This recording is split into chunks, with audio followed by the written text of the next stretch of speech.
సుమన్ టీవీలో మీ personal and business promotions కోసం కింది నెంబర్కి కాంటాక్ట్ చేయండి. జర్నలిస్ట్ మిత్రులకి నమస్కారం. నేను కర్నూలు పార్లమెంటుకు స్వతంత్ర అభ్యర్థిగా పోటీ చేయడానికి నామినేషన్ వేసినాను. అయితే నామినేషన్ వేయడానికి ముఖ్య ఉద్దేశం ఏమంటే, మన భారతదేశంలో ముఖ్యంగా రెండు కారణాలు మేజర్గా ఉన్నాయి. ఒకటేమంటే పనిని బట్టి మనల్ని గౌరవించే పద్ధతి, అది నచ్చట్లేదు.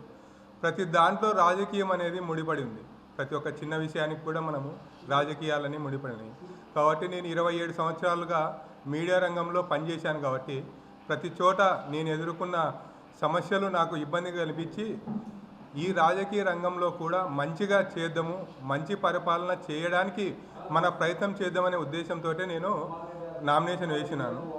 అయితే నామినేషన్ వేసిన తర్వాత నా వ్యక్తిగతంగా ముఖ్య ఉద్దేశాలు భారత ప్రభుత్వానికి, మన కర్నూలు ప్రజల ద్వారా మరియు మన జర్నలిస్టుల ద్వారా భారత ప్రభుత్వానికి నేను డిమాండ్ చేస్తున్న ముఖ్య విషయం ఏమంటే, కర్నూలు నగరంలో సుప్రీంకోర్టు ప్రధాన బెంచ్ని ఇక్కడ ఏర్పాటు చేయాలనేది మా ముఖ్య అజెండా. రెండవది ఏమంటే, జై కిసాన్ జై జవాన్ అనే నిదానంతో మన భారతదేశం అభివృద్ధి చెందుతుంది. కాబట్టి మనకి అన్నం అంటే మనం ఎన్ని పనులు చేసినా మనకు అన్నం పెట్టే వాళ్ళు రైతే. కాబట్టి రైతు కూలీకి వృద్ధాప్యంలో భారత ప్రభుత్వం ద్వారా వృద్ధాప్య పింఛన్ ఇవ్వాలనేది నా రెండవ ప్రధాన డిమాండ్. మూడవ డిమాండ్ ఏమనగా, ప్రతి కుటుంబానికి ఆర్థిక స్వాతంత్రం. అంటే ప్రతి ఒక్కరూ మన పరిస్థితి మనకు తెలుసు. మనము ఇంట్లో అంటే మనం చేసే ఏ ఒక్క పని వల్ల మన కుటుంబం గడవడం లేదు. కాబట్టి క్రమశిక్షణతో, ఎందుకంటే నేను చేసిన చాలా రంగాల్లో నాకు వచ్చిన నాలెడ్జ్ ప్రకారం చూస్తే, కొంత మనం ఒక 20 సంవత్సరాలు కరెక్ట్ ప్లాన్ చేసుకుంటే మనకు ఒక నైపుణ్యత అనేది వస్తే, మనం ఎవరిపైన ఉద్యోగం, ఏ ప్రభుత్వం పైన ఉద్యోగాల కోసం ఆధారపడే పని లేదు. ప్లస్ మనకు ఆ నైపుణ్యం ద్వారా మనం బ్రతికే అవకాశం ఉంటుంది. కాబట్టి దానికోసము ప్రధానంగా నేను ఆ నైపుణ్యం, ప్రతి ఒక్క యువకునికి నైపుణ్యాలు నేర్పించేసి వాళ్ళ కాళ్ళ మీద వాళ్ళు బ్రతకాలని రెండవ డిమాండ్ పెట్టడం జరిగింది. నా ద్వారా చేయాలని ప్రతి ఒక్క నియోజకవర్గంలో, ఇప్పుడు గత సంవత్సరాల నుంచి కొన్ని సంవత్సరాల నుంచి పార్లమెంట్లో ఎంపీలు గెలుస్తూ ఉన్నారు. ఎవరు కూడా ఏ నియోజకవర్గంలో అభివృద్ధి చేసిందంటూ ఏం లేదు. వాళ్ళు గెలుస్తున్నారు, వాళ్ళ ఇంటి వరకు, వాళ్ళ సొంత పనుల వరకు మాత్రమే చేసుకుంటున్నారు. కొంత చేస్తున్నారు కానీ అది అంత అభివృద్ధి రావడం లేదు. కాబట్టి ప్రతి ఒక్క నియోజకవర్గ సెంటర్లో నైపుణ్యత సెంటర్లు పెట్టి, మరియు అక్కడ మంచి ఉపాధి కోసం ప్రయత్నం చేయాలని చెప్పేసి మూడో డిమాండ్గా పెట్టి ఉన్నాను. తర్వాత రైతులకు మన అలగనూరు కానీ, తర్వాత గుండ్రేవల, తర్వాత పందికోన, ఈ ప్రాజెక్టులు త్వరగా అభివృద్ధి చెందడానికి, త్వరగా నిర్మాణం చెందడానికి కోసము నేను నిర్ణయం తీసుకొని పోరాడతా అని చెప్పేసి మూడో విషయం. అలగనూరు, తర్వాత సిద్ధేశ్వరం, గుండ్రేవల, పందికోన, ఈ ప్రాజెక్టులని త్వరగా నిర్మాణం చేపట్టి త్వరగా పూర్తి కావడానికి నా వంతు కృషి చేయాలని నేను నాలుగో నిర్ణయంగా తీసుకున్నాను. తర్వాత రీకాల్ యువర్ ఎంపీ.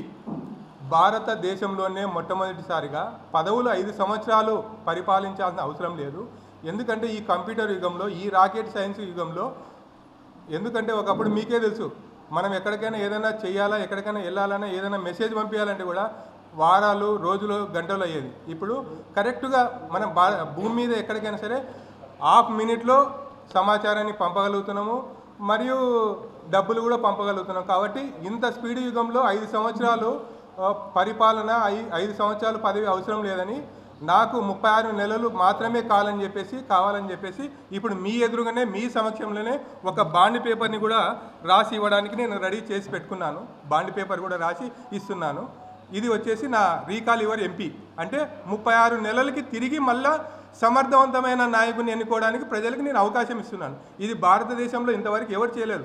ఒక మాటలు చెప్పడము, ఎన్నుకోవడము, ఎన్నుకున్న తర్వాత చూసి చూడకుండా వెళ్ళిపోవడము. ఇది కాకుండా ఖచ్చితంగా 3 సంవత్సరాల తర్వాత నేను సమర్థుని అయితే నన్ను ఎన్నుకోండి. నేను సమర్థుని కాలేదు, నాకంటే సమర్థవంతమైన వ్యక్తులు వచ్చినారు, వాళ్ళని ఎన్నుకోండి. ఇప్పుడు కూడా ఇవి చేస్తామన్న వాళ్ళకి మాత్రమే ఎన్నుకోమని చెప్పేసి నా ప్రధాన అజెండాగా నేను వ్యక్తిగతంగా 3 సంవత్సరాలకు తిరిగి మీకు ఎన్నుకునే అవకాశం ఇస్తానని చెప్పేసి బాండ్ పేపర్లో మీ ఎదురుగానే, మీ సమక్షంలోనే రాసి ఇస్తున్నాను.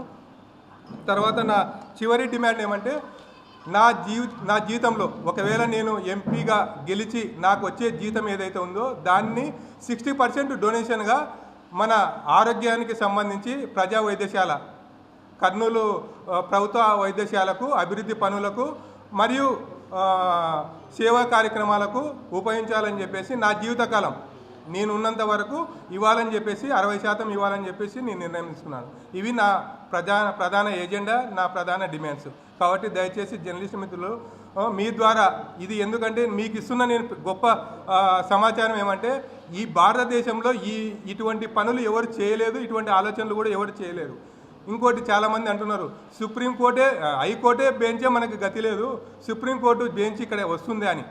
ఎందుకంటే ఒక్కసారి నిర్ణయం తీసుకోండి, మన కర్నూలు అనేది ఇప్పుడు దక్షిణ భారతదేశంలో జియోగ్రఫికల్ పరంగా భౌగోళికంగా మంచి సెంటర్లో ఉంది. కాబట్టి ఖచ్చితంగా మనకి రావడానికి అవకాశం ఉంది.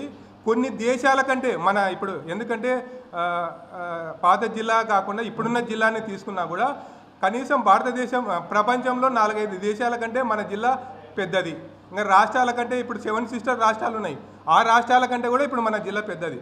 కాబట్టి మీరు దయచేసి నాకు నా విషయాలని మీరు ప్రపంచానికి తెలపగలిగితే మీరు చేసిన వాళ్ళలో మీరు ముందుంటారని కోరుకుంటూ మీరు వచ్చినందుకు ఇక్కడికి వచ్చినందుకు నాకు అవకాశం ఇచ్చినందుకు ధన్యున్నయ్యాను. ఈ అవకాశం ఇచ్చినందుకు మీకు అందరికీ ధన్యవాదాలు చెప్తున్నాను.